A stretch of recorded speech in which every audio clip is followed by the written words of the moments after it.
નમસ્કાર, બોડેલીમાં આપનું સ્વાગત છે. હું છું બરકતુલ્લા ખત્રી. આપણે બોડેલીની કેનાલ પર અમે જ્યાં ઊભા છે, બોડેલી નર્મદા મુખ્ય નહેર, એનો રેલવેનો બ્રિજ છે, ત્યાં ગઈકાલે લગભગ 12:30 વાગે ઘટના બની. પ્રેમી પંખીડા અહીંયા બેઠા હતા નહેરની પારે, અને તેમાંથી એક કન્યા છે તાંદલજાની અસ્મિતાબેન હળમતભાઈ નાયકા, લગભગ 18 થી 19 વર્ષની ઉંમર છે એની.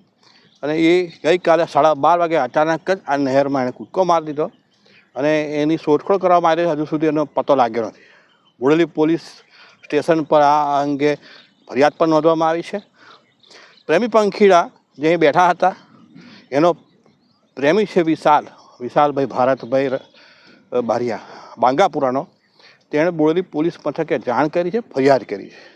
અને એવો રેલવેનો બ્રિજ છે જ્યાં ઝાખરપુરા પાસેનો, બોડેલી જૂની બોડેલી ઝાખરપુરા વચ્ચેનો, ત્યાં કેનાલની પાળી પર બેઠા હતા. અને એને કચ્છ એની માતા રહે છે, છોકરીની માતા અસ્મિતાની માતા. એટલે એ અસ્મિતાની માતા કચ્છ રહેતી હોવાને કારણે એ પરત કચ્છ જવાનું થતું હતું, પણ એને કચ્છ જવું ન હતું. એટલે એણે ભૂસકો મારી દીધો. આ કારણ બતાવવામાં આવ્યું છે પોલીસ મથક ખાતે, અને પોલીસ સઘળી તપાસ કરી રહી છે બનાવ અંગેની. આ અંગે પોલીસ જે ફરિયાદ નોંધાઈ છે તેના આધારે, ફરિયાદ હકીકતના આધારે તપાસ પણ કરી રહી છે. જાણવા જો ફરિયાદ નોંધવામાં આવી છે. છોકરી ગઈકાલે 12:30 વાગ્યાની ગુમ છે. પ્રેમી યુવાન છે, એને જાતે જ ફરિયાદ નોંધાવી છે. વિશાલભાઈ ભારતભાઈ બારિયા બાંગાપુરાનો યુવાન, એણે જાતે જ ફરિયાદ નોંધાવી છે. અને ફરિયાદના આધારે પોલીસે ઘણી તપાસ પણ હાથ ધરી છે. આપણે અત્યારે વાત કરી રહ્યા છે સમી સાંજે. હજુ સુધી છોકરીનો પતો લાગ્યો નથી. લગભગ 12:30 વાગે બપોરે 24 કલાક થઈ જાય, અત્યારે 6 વાગ્યા છે, તેમ છતાં પણ હજુ પતો લાગ્યો નથી. ની શોધખોળ હજી પણ ચાલુ છે. પોલીસ પણ સઘળી તપાસ કરી રહી છે, પણ એ યુવતી મળતી નથી.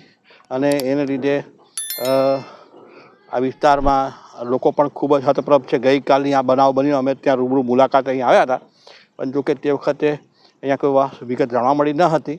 પણ પાછળથી ફરિયાદ નોંધી અને ફરિયાદના આધારે સઘળી હકીકત સામે આવી છે. અને જે પ્રેમી છે વિશાલ અને એની પ્રેમિકા બંને બેઠા હતા કેનાલ પર પાળી પાસે. પાળી પર અચાનક જ મારે કચ્છ જવું નથી, મારી મા મને કચ્છ લઈ જવાનું કહે છે.